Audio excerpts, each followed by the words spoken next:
Depuis la mort de sa fille Laurette, le 18 mai 2002, nous avons découvert une femme, une mère, qui se bat pour que la maladie qui a emporté sa fille ne soit plus une raison valable de mourir, pour que le don de plaquettes et de moelle osseuse devienne pour chacun une évidence. C'est cette femme-là, combative, altruiste, que nous allons découvrir tout au long de l'émission. Stéphanie Fugain, bonjour. Bonjour. Vous avez décidé, suite à la disparition de Laurette, de vous remettre en lumière, de sortir de l'ombre de Michel Fugain, votre mari, et de vous positionner comme mère pour entreprendre ce combat. Comment cette décision s'est prise ? Elle s'est prise avant toute chose par Laurette. C'est la décision de Laurette tout au long de son hospitalisation qui a duré 11 mois. Et devant le manque de plaquettes, devant cette injustice, parce qu'on pourrait parler d'injustice quand un malade souffre et qu'il a besoin de choses aussi vitales et aussi simples, qui ne sont pas là des médicaments, qui ne sont pas des traitements qui n'existent pas, simplement des petites cellules qui peuvent être données par d'autres, pour que simplement ces malades ne souffrent pas ou ne risquent pas le pire, une hémorragie grave, peut-être voire mortelle. Donc c'est Laurette qui a décidé, après avoir attendu trop longtemps ces plaquettes, elle a dit, quand je sortirai de l'hôpital, je mènerai un combat, celui des plaquettes. Voilà. Donc, très naturellement, sans chercher à comprendre, sans chercher à réfléchir même trop longtemps, je me suis dit, ce combat, c'est le mien, c'est le vôtre, c'est celui de tout le monde. Il faut le mener, il faut le dire haut et fort, il faut expliquer que les malades ont besoin de nous au quotidien. Voilà pourquoi l'existence du combat. Et que c'est un acte de civisme finalement rapide. Enfin, c'est rapide de remplir cet acte-là. Disons que c'est rapide. Oui, c'est toujours rapide de donner un petit peu de soi. Encore faut-il avoir été un tout petit peu informé, avoir été peut-être éduqué pour donner un petit peu de soi, parce que tout part de là. On est dans une société qui va vite, qui ne prend pas le temps de regarder, de sentir les besoins des autres. Et c'est un tout petit peu dommage. Donc j'ai envie, avec l'association, avec l'équipe de l'association et avec toutes les personnes qui sont venues nous rejoindre déjà depuis un peu plus d'1 an et demi, j'ai envie d'essayer de réinstaller ces valeurs, cet échange, cet amour de l'autre. Et ça marche pas mal. Ça marche pas mal. Ce que vous prenez, c'est de donner son argent, c'est bien, donner un peu de son sang, donc un peu de son âme aussi. C'est encore au-delà. Mais oui, bien sûr. Donner de l'argent, ça paraît toujours un petit peu facile, mais c'est vrai aussi que c'est le nerf de la guerre et qu'on en a besoin, en tout cas que les chercheurs en ont besoin. Donner de soi, ça devrait être inscrit à la naissance sur sa carte d'identité. On doit donner, on doit apprendre, on doit savoir que les autres ont besoin de nous. C'est tellement fort, en plus c'est tellement bon. Quand des gens n'avaient jamais donné et donnent pour la première fois, nous écrivent sur le site et nous disent « Stéphanie, grâce à vous, je viens de vivre un moment inoubliable. » Vous savez, c'est fort d'avoir ça en retour, parce que j'ai eu la chance de grandir avec ça, mais pour ceux qui n'avaient pas eu cette notion et qui la découvrent, c'est un vrai bonheur. Voilà, j'ai l'impression que Laurette, qui capte tout ça, doit être satisfaite. Ça fait partie de la consolation, justement, tous ces messages qui vous arrivent ? C'est pas une consolation, je crois que je pourrais jamais me consoler de l'absence de Laurette. C'est simplement se dire, voilà, ce message n'était pas passé.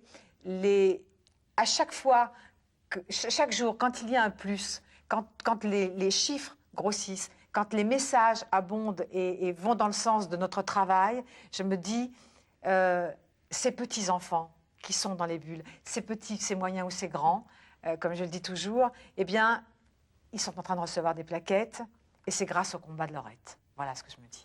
Laurette, elle vous guide dans votre combat ? Ah, mais non seulement elle me guide, mais elle me transpire. Elle est partout. Elle est l'essence même de ma vie maintenant. Elle est vraiment mon oxygène, oui. Je pense que si elle dirigeait pas tout ça, je ne sais pas si je ne serais pas par terre. Elle vous donne la force et elle vous montre la direction aussi. Oui. Elle me donne la force, elle me donne l'envie, elle me donne tout, elle me donne l'envie de sourire encore, l'envie de prendre la main des autres. Vous savez, son regard, le regard de Laurette était très particulier, très très intense, et le regard de Laurette est constamment affiché devant moi. devant mon regard, devant mes actes, devant ce que je fais. Je vous parle et elle est là, elle est inscrite là, au-dessus. Et donc, c'est en même temps son regard boudeur, son énergie, son amour, ses fous rires, sa passion. C'était quelqu'un de passionné, donc tout ça vit, voilà, et j'ai besoin de vivre avec, oui, j'ai besoin de vivre avec. C'est mon moteur. C'est un moteur. Oui, c'est mon moteur. Comme vous, d'ailleurs, on en reparlera, mais vous êtes aussi un moteur pour d'autres personnes. Parce que la description que vous faites de Laurette, ça vous décrit un peu aussi, quand même. Cette énergie, ce caractère affirmé. Oui, oui, mais on dit toujours que les chiens ne font pas des chats, c'est ça? L'éducation, on est très, très responsable de l'éducation qu'on donne à nos enfants, quand même. Donc, j'ai reçu une éducation que j'ai essayé de repasser avec peut-être des petites choses différentes, parce que c'est ma personnalité, mais les notions de base, ça se transmet de génération en génération. Alors, je voudrais faire de la publicité, et ouvertement, pour ce très beau disque, Le cœur des femmes. Je vais vous laisser faire la publicité du disque. Eh bien, oui, ce sont 35 voix magnifiques. 35 voix magnifiques. De femmes. De femmes, d'abord, de mamans, ou de mamans en devenir, de voix magnifiquement sensuelles et de réaménagement de chansons anciennes, nouvelles, qui ont fait que ce petit album est un bijou. Mais c'est un bijou très classieux, très féminin. Alors, bon, pour vous donner des exemples, on a Que reste-t-il de nos amours, la chanson des vieux amants, La maladie d'amour, Je t'aimais, je t'aime, je t'aimerais, interprétée par des artistes comme Lara Fabian, Morane, Yann Folly, Marie Fugain, votre fille, absolument. Qu'on entend chanter, puis 2 chansons inédites. 2 chansons inédites qui sont magnifiques. Mais vraiment, et alors, moi, je vous demande, et j'encourage les gens à l'acheter pour 2 raisons. Parce que d'abord, c'est un petit bijou, et que c'est un vrai bonheur d'entendre des choses aussi belles, qui ont été réalisées par Richard Charret, qui est un homme que je connais bien, qui est le mari de Marie, mais ce n'est pas parce qu'il est le mari de Marie. Mais bon, c'est vrai qu'on travaille un petit peu en famille, il y a d'autres gens qui sont venus se greffer, et c'est important de l'acheter, parce que tous les bénéfices, intégralement, sont reversés à la recherche pour la leucémie. Donc au moins, ça c'est important, comme on dit toujours, ne le copiez pas, achetez-le, faites-le acheter, offrez-le et puis régalez-vous parce que vraiment, c'est un vrai bonheur. Alors je confirme et puis allez faire un tour sur les sites internet aussi de l'association www.laurettefugain.org. Merci Stéphanie. Merci.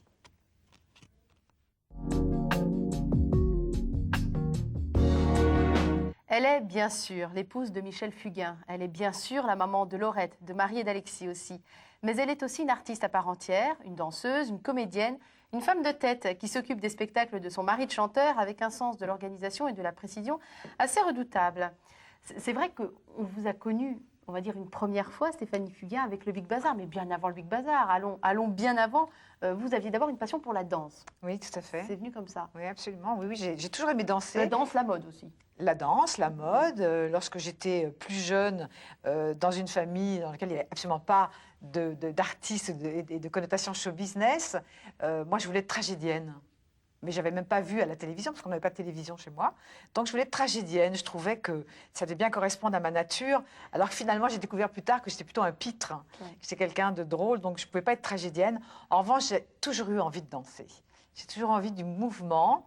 Et là encore, mes parents ne pouvaient pas me payer de cours de danse parce qu'on n'était pas très riches, pas riches du tout même. Donc, j'ai grandi en souhaitant danser. Et le jour où j'ai eu la chance de pouvoir m'offrir des cours de danse, eh bien, j'ai eu l'impression que je dansais depuis toujours. Voilà, ça devait être dans mes gènes. Inscrit en vous. Oui, alors. Je crois. Oui. Vous êtes quelqu'un d'historique, vous êtes la première Claudette. Oui. J'ai été, au départ, avant même qu'on se produise sur scène. Et puis, ça ne correspondait pas tout à fait à ce que je recherchais. Voilà, je n'avais pas envie d'être dans un carcan. Voilà, j'avais besoin de liberté. Je quittais ma tribu familiale et j'avais besoin de... j'avais envie de voyager, j'avais envie d'aller plus loin que ça. Donc, ça ne me correspondait pas tout à fait. Donc, bye bye Claude François, bonjour Michel Fugain. Oui, entre-temps, avant Michel Fugain, j'ai fait d'autres choses. Oui. J'ai eu la chance de pouvoir danser dans des ballets à la télévision. J'ai eu la chance de faire du théâtre. J'étais un peu touche à tout parce que j'avais envie d'apprendre, parce que d'abord, j'avais besoin d'apprendre. Contrairement à ces époques un peu modernes où on vous prend, puis très vite, on vous jette en pâture.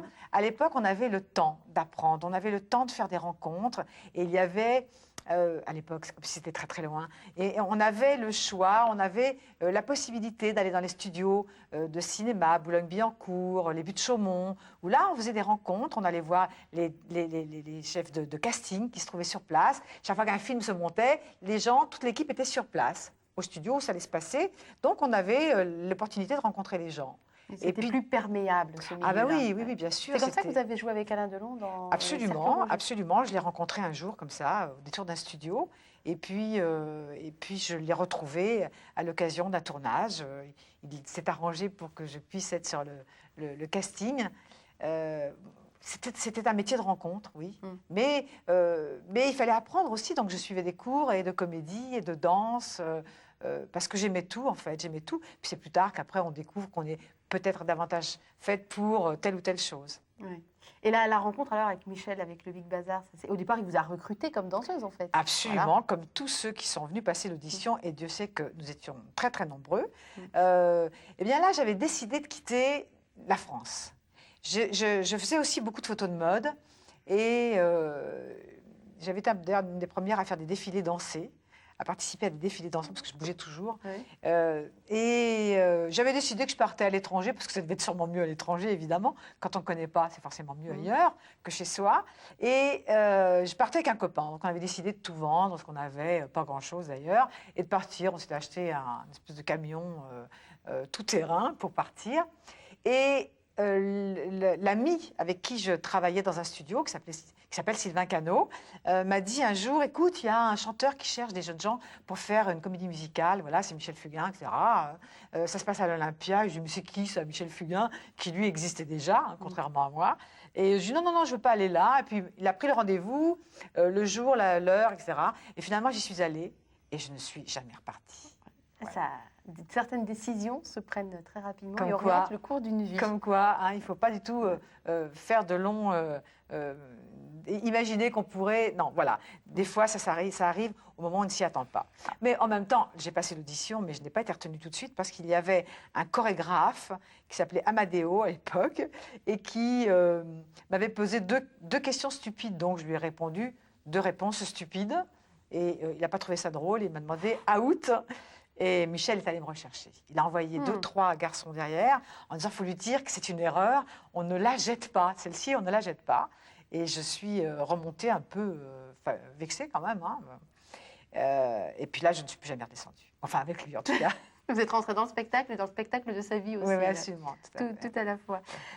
Au fur et à mesure, vous vous êtes progressivement retirée de la lumière pour passer dans l'ombre et le soutenir lui. Enfin, vous consacrer à sa vie d'artiste, c'est pas rien.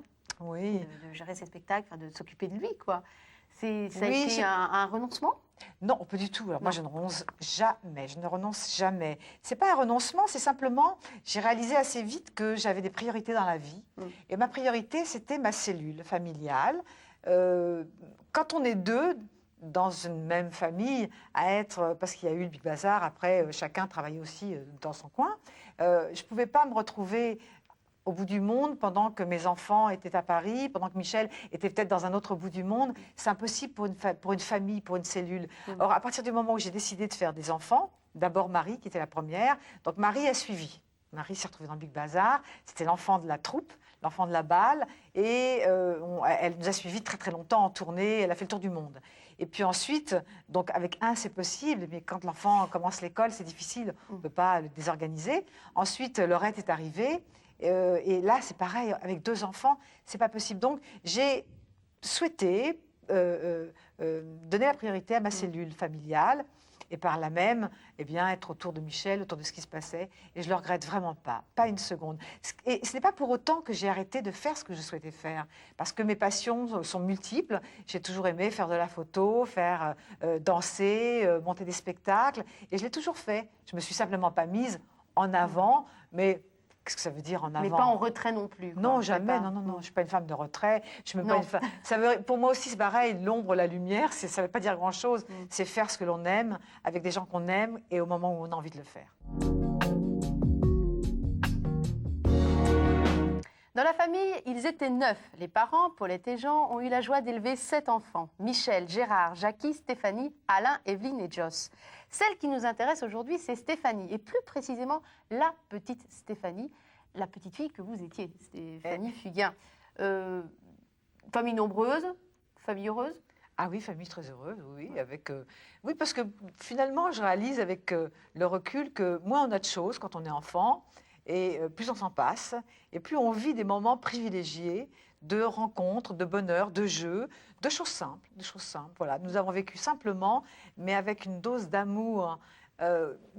Mais d'amour, vraiment, c'était très fort entre les frères et les sœurs. On se tapait dessus, évidemment, parce que ça, c'est normal. Sinon, on ne serait pas Mais- frères et sœurs. Mais voilà, mais on est une famille très, très unie encore au jour d'aujourd'hui, parce que toutes ces complicités qui sont nées pendant l'enfance, de jeux, de rigolades, de blagues et de bagarres, c'est le tissu de la vie, ça, vraiment, c'est le tissu de la vie. Vous étiez une petite fille déjà très gaie, dynamique, un peu bout en train dans la Ouais. famille, et un peu bancale aussi, parce que vous étiez la 4e, pile au milieu. Enfin, Alors, ma mère c'est disait, pas une situation facile à gérer, mais ça. pareil que j'étais le canard de la famille, jamais les mêmes idées que tout le monde, toujours déjà un petit peu le pas dehors, effectivement. Rebelle. Oui, une rebelle, ben voilà, c'est exactement ça. Oui, j'étais une rebelle, voilà. J'étais une rebelle, j'étais jamais d'accord par principe. Je ne supportais pas l'injustice comme beaucoup d'enfants. Oui. Et ça pouvait me rendre folle, toute petite. Dès qu'il y avait quelque chose qui me semblait être injuste, à quelque niveau que ce soit, je ruais dans les brancards. Alors, je voulais avoir évidemment le dernier mot. Vous aviez un Normal. sale caractère. J'avais un coche, oui, j'avais du caractère, peut-être pas un sale caractère, mais j'avais du caractère, c'est Ouais. vrai. Et puis, il faut dire aussi que quand même, les 2 aînés, c'était des garçons. Mm. Donc, Fallait s'affirmer. voilà, les 2 aînés étaient des garçons, les frères. Ensuite, ma sœur, qui arrivait avec 18 mois de plus que moi, qui était une très tendre, l'opposé, hein, c'était vraiment le blanc et le noir, c'était vraiment nous deux, très, très timide, Jackie, voilà, timide, presque peureuse, je dirais. Donc derrière, évidemment, il fallait que je sois à la hauteur pour et la défendre et crier là quand il fallait crier, qu'elle ne le faisait pas, la prendre par la main quand elle avait peur de quelque chose. Voilà, donc j'étais là. C'est vrai que vous avez toujours eu un instinct protecteur qui se manifeste encore aujourd'hui, hein, qui est évident. Oui, sûrement. Oui, alors là, c'est ma nature première. Ouais. Mais parce que nos parents étaient comme ça aussi. Ma mère était comme ça.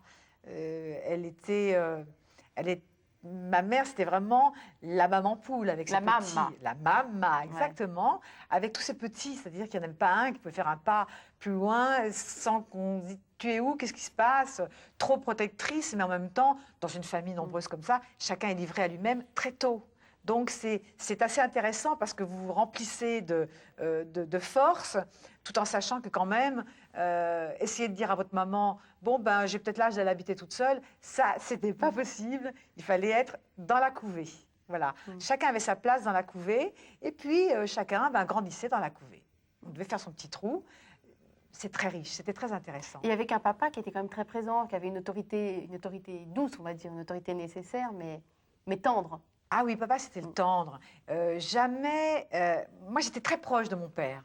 Parce qu'avec ma mère, il y avait quand même une espèce d'opposition de caractère, c'était terrible. Autant ma sœur se moulait très très bien avec le caractère de ma maman, que j'aime, c'est la femme que j'aime le plus au monde, vraiment. Elle nous a quittés il n'y a malheureusement pas très longtemps. Mais on a été en désaccord tout le temps, parce que j'avais un caractère tellement affirmé, et ma mère aussi, que c'était des dualités permanentes. C'est plus tard qu'on a compris, que j'ai compris, parce que c'est moi qui ai compris, que j'avais évidemment appris beaucoup de choses avec elle et qu'elle avait eu raison d'être comme elle était. Parce que quand on voit maintenant l'éducation un peu laxiste souvent, elle n'était pas dure, pas méchante, mais il y avait des règles et on devait absolument se plier aux règles. Voilà. Ce pas des parents qui démissionnent comme on voit Ah, maintenant. jamais, jamais, jamais, jamais. Et Dieu sait qu'on a essayé de lui faire des petites blagues dans le dos, comme ça, c'était pas possible. Elle se rendait compte de tout, elle voyait tout. Mais bon, j'étais une petite filoute quand même. Hein. C'était pas facile. Hein. Je me suis trompée, j'ai dit 7 enfants, mais il y en avait 8 en fait. J'ai oublié la petite dernière. Ah oui, oui, non, mais il y en a plus que ça. Ah bon? J'en ai une tribu, des choses comme ça. Vous collectionnez les poupées anciennes, non? Écoutez, je parle pas de collection parce que non. J'ai une vraie passion pour les poupons anciens. Alors qu'enfant, je n'aimais pas du tout les poupées. Moi, j'étais très nounours, très vieux nounours, très peluche. D'abord parce qu'on n'avait pas de jouets, on n'avait pas les moyens. Mes parents n'avaient pas les moyens, donc on avait un jouet à Noël, souvent rafistolé, des choses que ma mère trouvés dans les bric-et-brac, broc. Et en revanche, chez ma grand-mère, chez ma grand-mère maternelle, il y avait sur la cheminée des poupées anciennes auxquelles nous n'avions absolument pas le droit de toucher. C'était absolument interdit. Et j'ai grandi avec ces visages, vous voyez ce visage particulier, ce regard particulier. Alors, ça peut faire peur, mais c'est magnifique. Enfin, moi, c'est mon enfance. C'est donc rattaché à ma petite enfance. Sur la cheminée de ma grand-mère, il y avait des poupées comme ça, qu'on n'a même pas gardées quand ma grand-mère nous a quittés. Mais oui, c'est dommage, parce que les maisons ne s'attachaient pas à ces choses-là. Et j'ai toujours demandé à ma mère pourquoi ils n'avaient pas gardé ces poupées-là. Ça a sûrement marqué mon enfance, et ce regard, c'est très lié à la vie chez ma grand-mère. Et alors, je les aime parce que, alors j'en ai de toutes sortes et de toute époque. Ça me parle beaucoup, ces poupons. Il y a quelque chose de très sensuel, là. J'aime ça. Elles sont dans ma chambre. Alors, au départ, ça ne faisait pas rire Michel du tout de voir que dans la chambre, j'avais exposé mes poupons et mes poupées.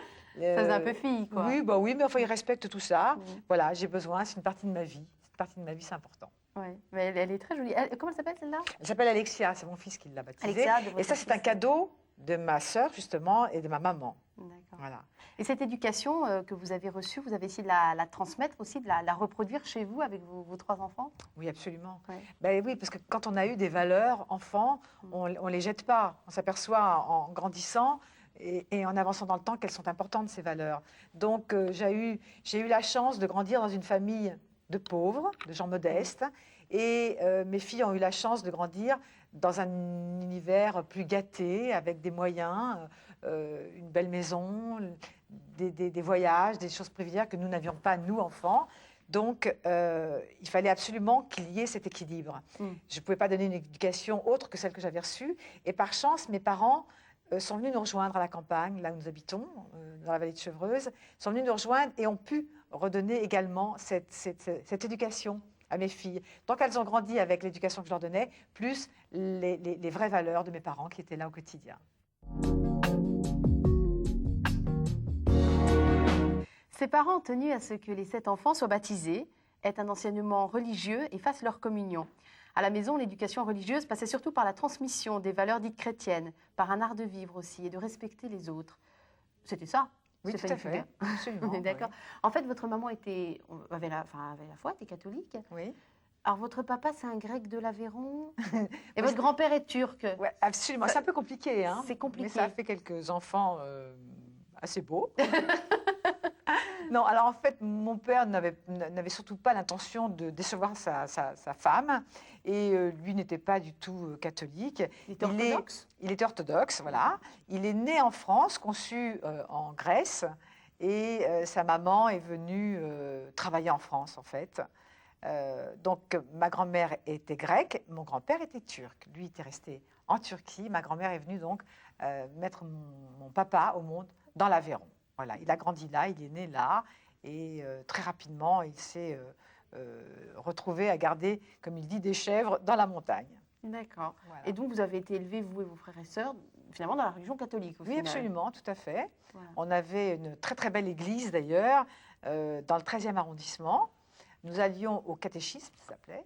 Et puis, chacun y trouvait son compte. Je trouve ça tout à fait bien. Ouais. Vous aussi? Oui, oui, tout à fait. Mais d'ailleurs, j'avais même envie d'être sœur lorsque j'avais 12 ans. Parce que je trouvais que les sœurs étaient douces et je les trouvais belles. J'aimais les cornettes des sœurs. Vous savez, un enfant, il suffit simplement que la tenue soit jolie et presque d'un seul qu'on aime. Non, puis je trouvais qu'il y avait des mots réconfortants, c'était rassurant. J'aimais bien leur discours.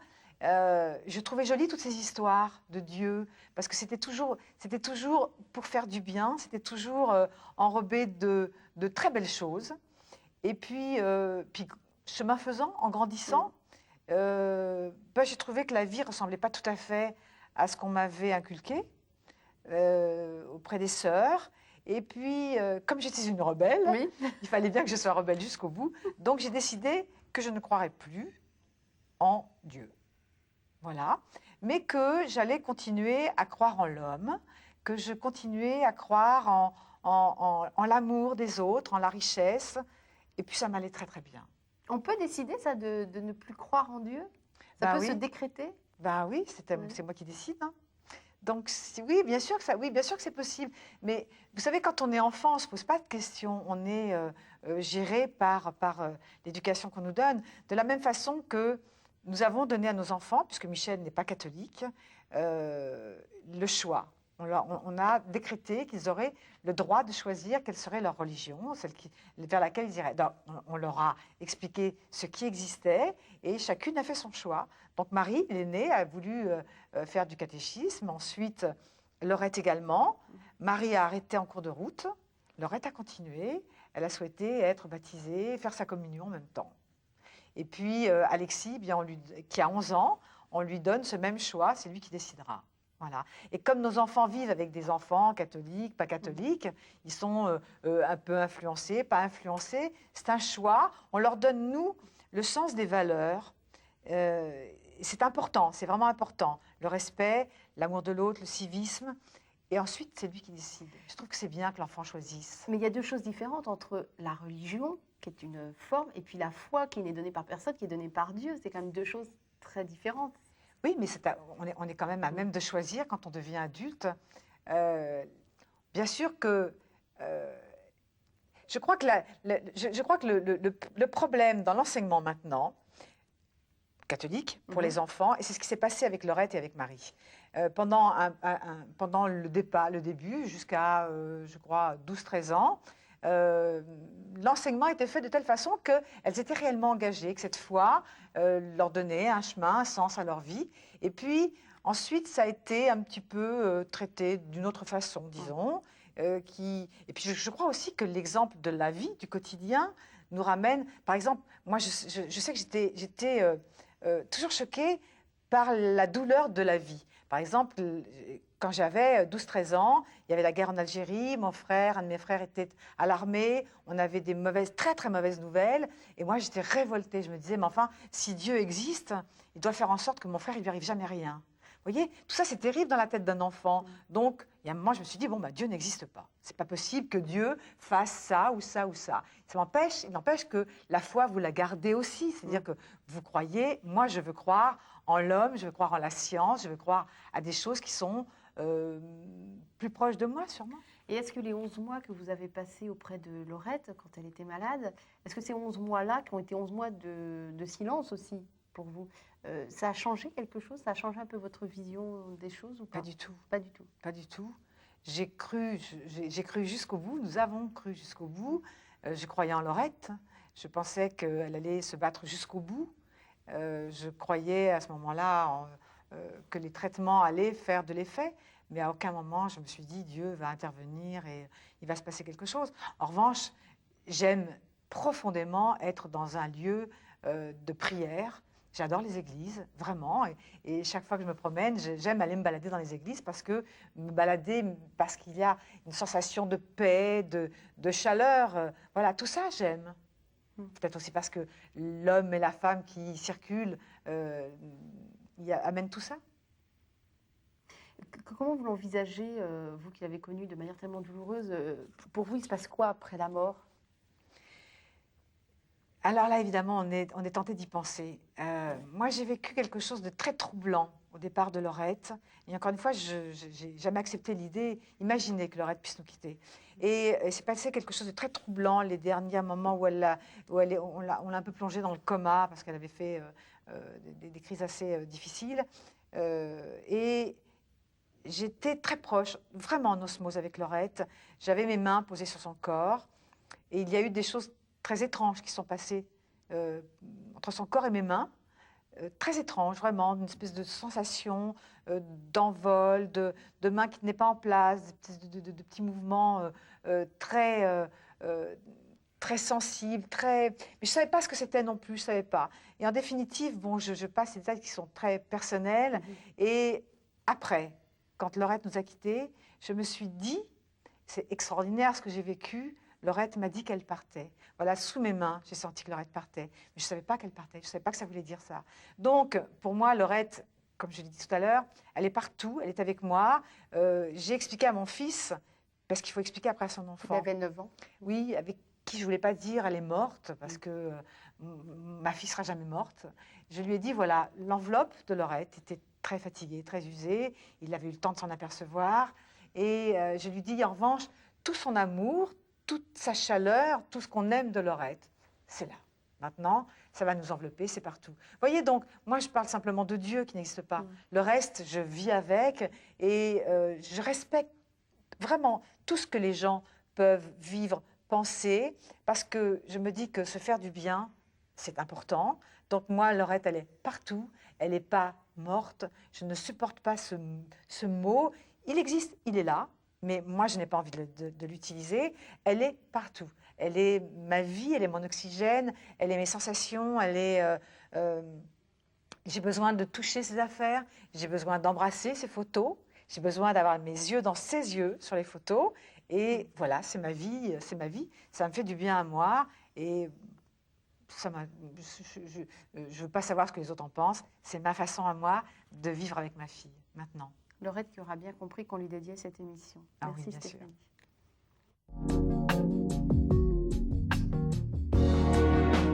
Mère Teresa disait « Le silence du cœur t'est nécessaire afin d'entendre Dieu partout. Dans la porte qui se ferme, la personne qui te réclame, les oiseaux qui chantent et les plantes et les animaux. Dieu, on le trouve avant tout chez son prochain et ouvrir l'oreille de son cœur est sans doute la première des charités. » Stéphanie Fugain, vous avez voulu qu'on mette à l'honneur l'écoute comme valeur essentielle. De ce que je sais de vous, c'était une qualité que vous aviez déjà, naturellement, et qui, avec la mort de Laurette, est devenue quelque chose au cœur de votre vie. Absolument, l'écoute est importante. On pioche, on se ressource dans l'écoute. Écouter chaque mot, chaque silence, chaque virgule dans une phrase, c'est excessivement important parce que si c'est l'écoute de l'autre qui vous raconte quelque chose, vous êtes d'abord en harmonie et en communion avec lui, hein, pour utiliser ce que je ressens. Et moi, j'aime particulièrement écouter les silences, parce que derrière les silences, il y a des choses essentielles, souvent. Alors, ce sont les silences de la forêt qui ne sont pas des vrais silences, c'est-à-dire qui sont des silences bruyants, ponctués de... Non, mais il y a aussi des vrais silences. Moi, j'aime le vrai silence, qui n'est jamais un vrai silence. Qu'est-ce que ça veut dire, un silence, d'ailleurs? J'en ai plusieurs, des silences très particuliers. Le silence du désert, par exemple. La première fois que j'ai eu la chance d'aller dans le désert et que je suis tombée en panne dans le désert, eh bien, j'ai réalisé à quel point le silence était fort. Mais c'est presque sensuel, tellement c'est fort. Ça vous habille, ça vous oblige à aller au fond du fond du fond des choses. Et moi, ça me calme, ça me détend, ça m'ouvre vers tout ce qui se passe. C'est essentiel, le silence. Et si chacun aussi apprenait à écouter ce qui se passe autour, à écouter ce qui se regarde aussi, eh bien, je pense qu'il y aurait peut-être un petit peu plus de réflexion. Il y a des silences que vous n'aimez pas? Non. Non, j'aime vraiment le silence. J'aime tous les silences. J'ai eu la chance de grandir depuis longtemps et de vivre aussi depuis longtemps dans la campagne. J'aime particulièrement le silence. Je suis très déstabilisée dans le bruit. En vérité, je suis déstabilisée dans le bruit. J'aime pas le bruit de la ville. J'aime pas, ça me déstabilise, ça m'empêche sincèrement d'être bien. J'aime pas le bruit de la foule, j'aime pas me retrouver dans une boîte bruyante avec de la musique. Non, j'aime pas du tout. Ça me déstabilise. Mais depuis toujours, j'ai toujours aimé me recueillir dans le silence. Peut-être aussi c'est la raison pour laquelle j'aime être dans une église, un lieu de prière, vous voyez, parce que c'est fort, ça m'enveloppe de quelque chose de très important, de vital. Et c'est à l'écart du monde? Non, parce que je n'ai pas l'impression de m'extraire du monde, au contraire. Non, je ne m'extrais jamais du monde. Je ne suis jamais toute seule dans le silence. Si je suis entourée de personnes, j'écoute. J'écoute les silences de l'autre. C'est toujours chargé, un silence. Il faut apprendre à écouter les silences. Est-ce que les 11 mois que vous avez passés donc, auprès de Laurette, on l'a déjà dit, ça a souvent été des temps de silence de silence et de souffrance. De silence, oui, et de souffrance, évidemment. Et ça vous a amené vers une écoute encore plus profonde ou Ah oui. ça a modifié quand même quelque chose? C'est Mais long, ça- 11 mois en plus. Oui, mais surtout quand on attend. Oui, ça a tout modifié. Ça m'a complètement modifié ma vie. Ma vie s'est arrêtée avant. Ma première vie s'est arrêtée avant la maladie de Une Lorette. vie faite de tourbillons, Oui, de plein show de choses, business aussi. d'insouciance, parce on est très insouciant dans la vie quand les choses vont plutôt bien. J'avais pris pour habitude de me dire tous les jours, merci petit, ce qu'on voudra, de me donner cette vie. Mais c'est vrai que j'ai toujours, chaque jour de ma vie, je me suis dit merci la vie de me donner ce bonheur de vivre, d'aller bien. Et en regardant mes enfants grandir, je me disais, j'ai tellement de chance parce qu'ils vont bien, parce qu'ils sont beaux, parce que la santé est là, etc. C'est important de se le dire, d'ailleurs. Il faut se le dire quand tout va bien, que ça va bien. En revanche, quand vous basculez dans la maladie, dans l'horreur, parce que c'est l'horreur, eh bien là, vous réalisez à quel point vous êtes complètement déconnecté du confort. Donc les 11 mois, quand on est avec un malade, c'est 11 mois, parce que pour nous, c'était 11 mois de souffrance, mais en même temps de force, de richesse. J'ai appris énormément aux côtés de Lorette. J'ai appris énormément de la souffrance, savoir encore plus écouter, savoir encore plus être proche de ce moment terrible qui est le sien, qui passe dans l'œil. Parce qu'en plus, vous savez, à l'hôpital, vous n'avez juste que le regard qui existe, parce que tout le reste, c'est camouflé pour les microbes. Pour la stérilité. Donc, vous n'avez que le regard. Et à ce moment-là, dans le regard, il n'y a pas besoin de mots. Le regard seul parle. Le regard, c'est important, le regard. Ça aussi, c'est quelque chose avec lequel je vis depuis très longtemps. Mais là, je l'ai découvert de façon encore plus intense. Dans le regard, il y a tous ces mots qui passent, M-O-T-S, puis tous ces mots M-A-U-X.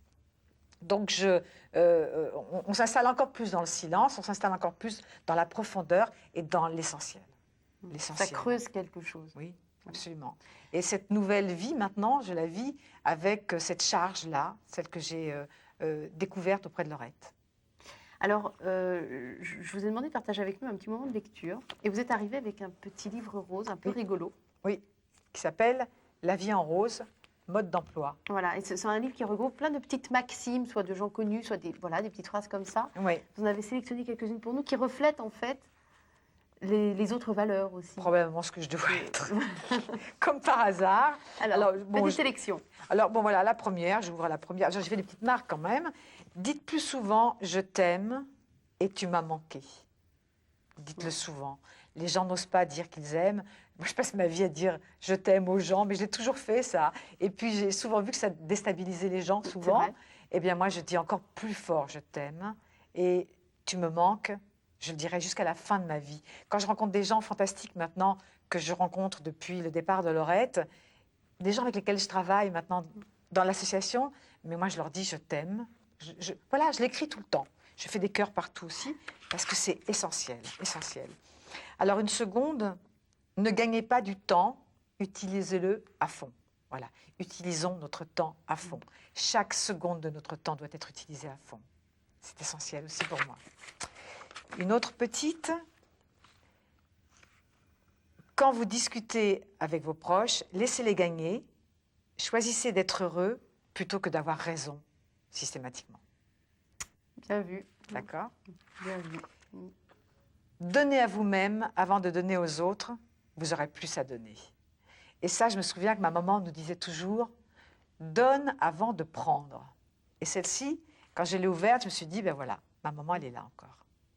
On va terminer avec celle-là, mais c'est vrai que c'est plein de petits trésors et de petites trouvailles. C'est un livre qu'on vous recommande, La vie en rose. Dominique Clocheux. Et puis le livre est très caractéristique, on peut le reconnaître. Ah, il est très beau.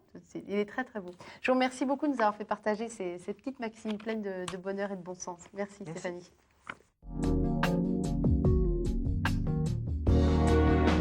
Le journaliste et romancier français Christian Charrière écrit « Nous croyons regarder la nature, et c'est la nature qui nous regarde et nous imprègne.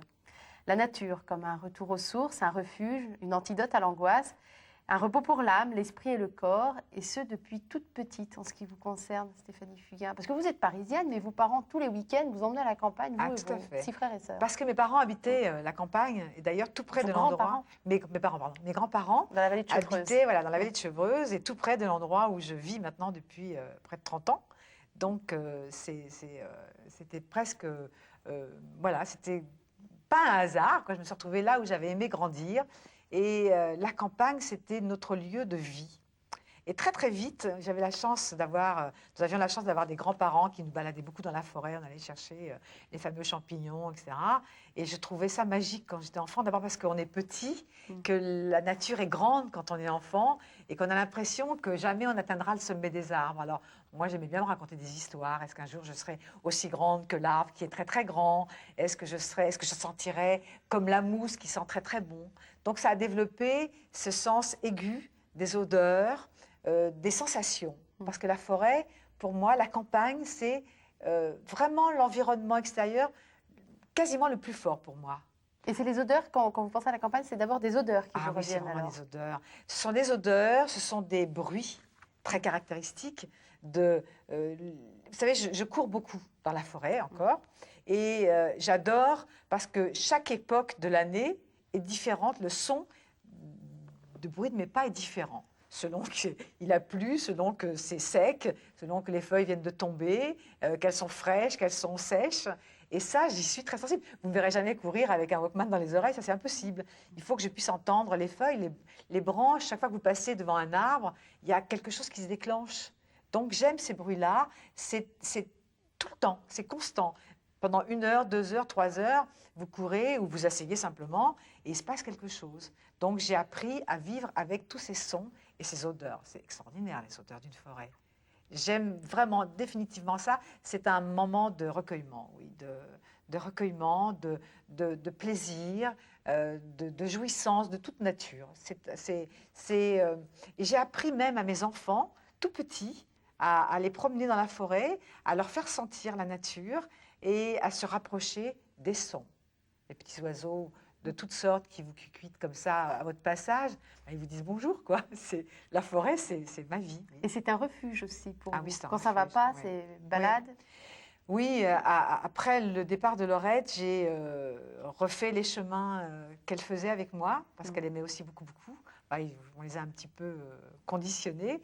Et vous savez, les signes, j'y crois énormément, parce qu'on ne sait pas qu'il y a des signes permanents.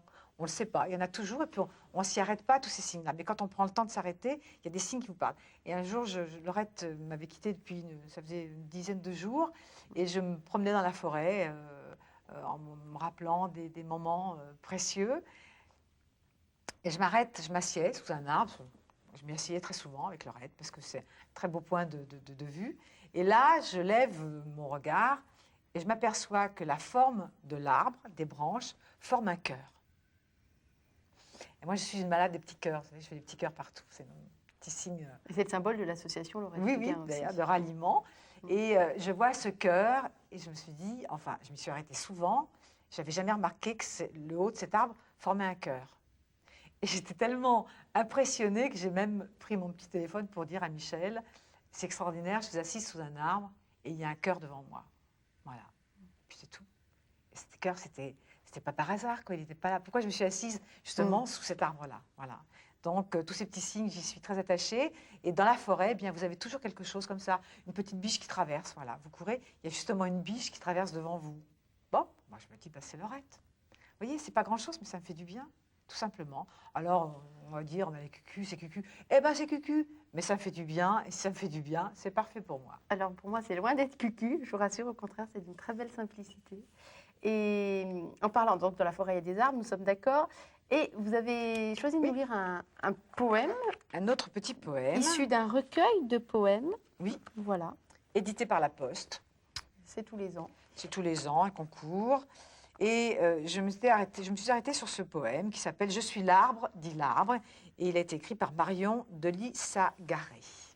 Donc, « Je suis l'arbre », dit l'arbre, et je m'occupe de naître. Et je ne suis que moi, une chose de feuilles et de racines, de peau froide, de poussée végétale, une excrétion de la terre. Le fond de l'air est ailé. La lune suffit à elle seule pour monter un décor de grands siècles. Je suis l'arbre, dit l'arbre, et ne retombe pas en branche. Je sens la vieille morue, la marée basse dans les parcs à huîtres, une odeur d'avant les odeurs. Je suis l'arbre, dit l'arbre. C'est joli, non? C'est joli extrait. Alors, il est très long, c'est un très bel extrait. J'aime cette sensation que l'arbre vit selon l'endroit où il est planté. Alors, il y a les arbres et puis il y a les endroits où il n'y a rien, absolument rien. Et c'est le désert dont on a un tout petit peu évoqué avant dans l'émission. Le désert, là, c'est encore une sensation, une autre intensité, on va Ah oui, dire. c'est une intensité. Alors là, il n'y a rien, le sable, à perte de vue, le sable, des reliefs, des couleurs que seule la nature peut faire. La nature, il n'y a jamais une faute de goût dans la nature. Vous avez remarqué, nous, on pourrait s'habiller en faisant un petit peu des fautes. Il y a des couleurs de la nature qu'on va se mettre sur le dos et ça va être une faute de goût terrible. Mais d'ailleurs, ça nous donne une certaine humilité, ça. Ah, absolument. Et dans la nature, jamais de faute de goût. Des fois, je regarde des verts, des multitudes de verts, de marrons, et je me dis, mais si je me mets ça sur une feuille, ça va être monstrueux. Et là, jamais d'erreur. Alors, dans le désert, c'est extraordinaire. Vous avez des tons, des superpositions de tons que jamais nous ne saurions faire. Et en plus de ça, là, il y a un silence, qui n'est jamais un silence complet, impressionnant. C'est impressionnant. Vous êtes immensément petit dans le désert. Déjà dans la forêt, on se sent tout petit. Mais dans le désert, vous ne pouvez même pas émettre un son tellement c'est puissant.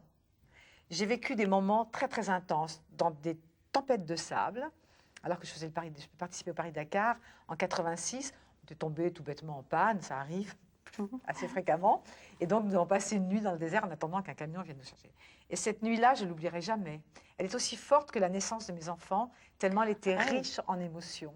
En émotions, et à aucun moment, vous n'avez peur parce que vous êtes confronté à ces éléments de la nature qui sont le vent, le souffle, les couleurs, les sensations, les odeurs, parce que là aussi, ça sent tellement bon.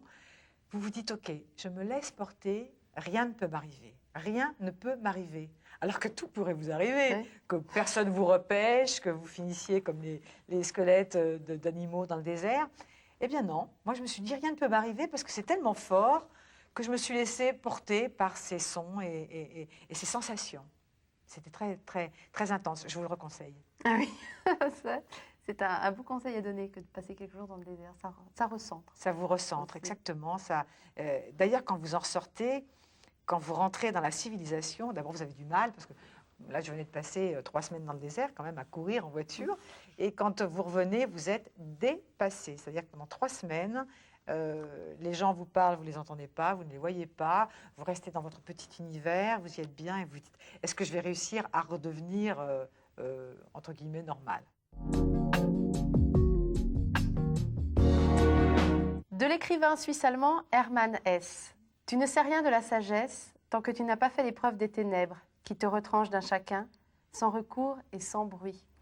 La sagesse est fille de l'expérience, fille d'un cheminement qui mène vers les autres, mais aussi au centre de son propre être. Stéphanie Fugain, vous avez voulu qu'on consacre cette dernière conversation à l'expérience de la vie et donc de fait à la sagesse.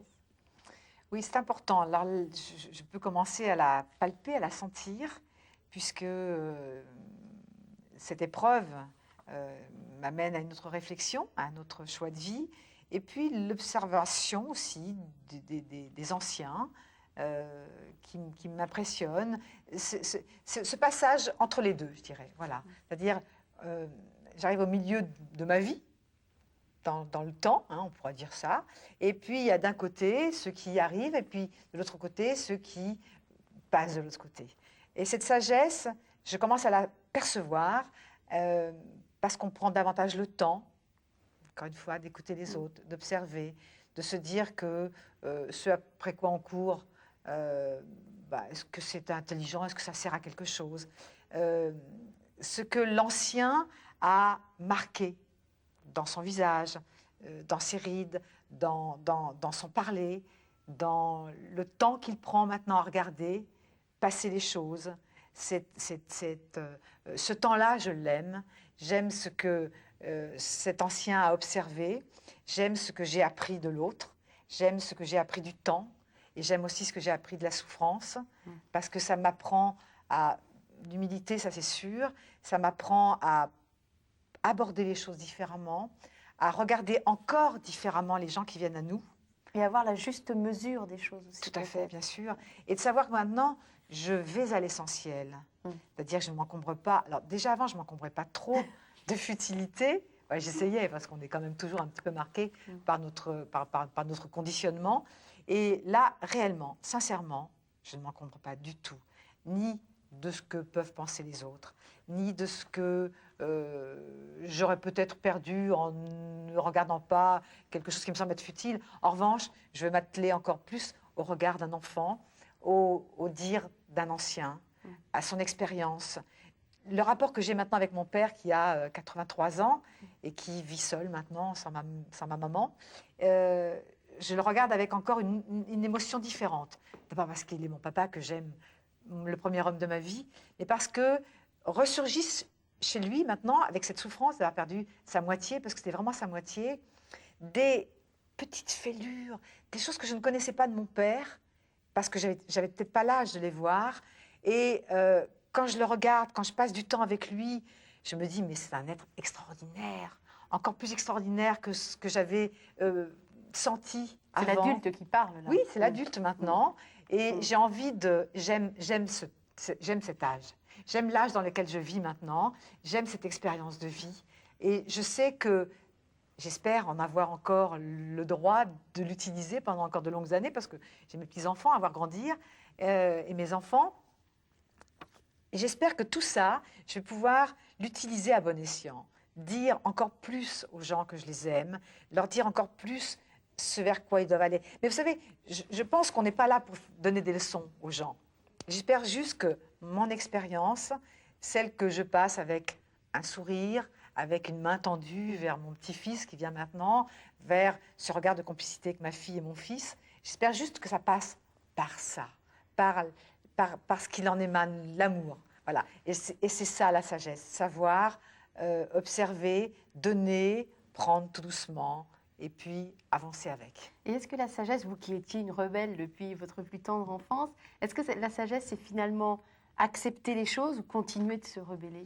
Non, c'est les accepter, bien sûr que c'est les accepter tout en étant soi-même. C'est-à-dire que je ne vais pas accepter quelque chose qui ne sera pas moi. Si je me retrouve en face de quelque chose qui n'est pas moi, je ne rentre pas dedans. Je rentre pas dedans. Alors avant, je me rebellais, je me disais non, non, non. Maintenant, je ne vais pas perdre mon énergie à râler. Je vais me dire, c'est pas mon chemin, je me détourne et puis je vais vers quelque chose qui me ressemble, qui est palpable, vers lequel je vais... avec lequel je vais me sentir bien. Je ne vais pas me révolter. Quand on me dit souvent, est-ce que vous êtes en colère? Non, pourquoi voulez-vous que je sois en colère? J'ai compris que c'était la vie. On m'a enlevé ma fille, j'ai compris simplement que c'était la vie. Voilà, ça je ne le savais pas avant. Je voyais bien qu'on enlevait la vie de certains enfants, de proches, etc. Mais ce n'était pas la chair de ma chair. Donc il n'y a rien de pire que de vous enlever la chair de votre chair. Ça, c'est... voilà. Ma mère est partie, c'est pas la même chose. C'est dans l'ordre des choses. Voilà. Oui, Si on c'est peut ma dire. maman, c'est terrible. Mais c'est fait de souvenirs très intenses. Là, c'est la chair de ma chair qu'on m'a enlevée. Donc, il y a une espèce de déséquilibre. Il faut se rééquilibrer maintenant. Donc, je ne vais pas lutter. Je ne suis pas en colère. J'ai appris que c'était la vie. Voilà. Et ce que je voudrais maintenant passer aux autres, c'est soyez calmes devant ça.